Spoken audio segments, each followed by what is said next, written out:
दुखद खबर आ रही है। सीपीएम नेता सीताराम येचुरी का निधन हो गया है। 72 साल की उम्र में सीताराम येचुरी का निधन हुआ है।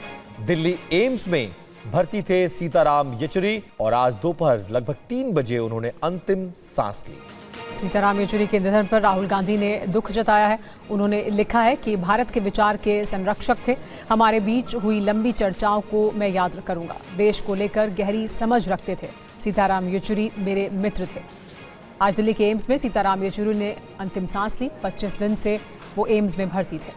इस खबर पर और ज्यादा जानकारी के लिए दिल्ली एम्स से हमारे साथ जुड़ गए हैं सुमंत कुमार। सुमंत, क्या जानकारी अब मिल रही है? सीताराम येचुरी के पार्थिव शरीर को अब वहां से कब लेकर जाया जाएगा? देखिए, फिलहाल उनका पार्थिव शरीर दिल्ली के एम्स अस्पताल में ही है। कांग्रेस के कुछ नेता यहाँ पहुंचे हैं और अभी परिवार के जो लोग हैं वो भी यहाँ पे अंदर मौजूद हैं। एक तरीके से कहें तो गम का माहौल है। जिस तरीके से सीताराम येचुरी के निधन के बाद चाहे सत्ता पक्ष के नेता हों, विपक्ष के नेता हों, नितिन गडकरी, राहुल गांधी, ममता बनर्जी ने और इन लोगों ने जिस तरह से ट्वीट किया है उससे अंदाजा लगाया जा सकता है उनका कद कितना बड़ा है। और इस मुश्किल वक्त में भी उनके परिवार ने सीताराम येचुरी के पार्थिव शरीर को एम्स को डोनेट करने का फैसला किया है ताकि जो बच्चे हैं वो पढ़ाई के साथ साथ रिसर्च कर सकें। और 19 अगस्त को उन्हें एडमिट कराया गया था और आज दोपहर 3:05 पर उन्होंने आखिरी सांस ली। सीताराम येचुरी की बात करें, पिछले कई दशक से हमारे देश में वामपंथी राजनीति के धुरी के एक अहम केंद्र बिंदु थे। सर्वश्रेष्ठ सांसद 2017 में वो चुने गए थे। इसके अलावा सीपीएम के 3 बार महासचिव रहे। तो कहीं ना कहीं उनके कद का अंदाजा इस बात से लगाया जा सकता है जिस तरह से लोग अपने शब्दों में उन्हें श्रद्धांजलि दे रहे हैं, उनके सियासी अनुभव को बयां कर रहे हैं। सबके बीच फिलहाल अगर आप देखें तो एम्स के बाहर ये तस्वीरें हैं कि जैसे ही उनके जो निधन की खबर मिली है तो कुछ जो उनके समर्थक हैं, जो पार्टी से जुड़े लोग हैं, वो भी एम्स के बाहर यहाँ पहुंचे हैं और उनकी कोशिश है कि एक झलक कम से कम अपने चहेते नेता का वो जरूर देख सकें। तो ये फिलहाल एम्स के बाहर का आलम है और माना जा रहा है कब से थोड़ी देर बाद जो औपचारिकताएं हैं उसे पूरी करने के बाद आगे की कार्रवाई की जाएगी।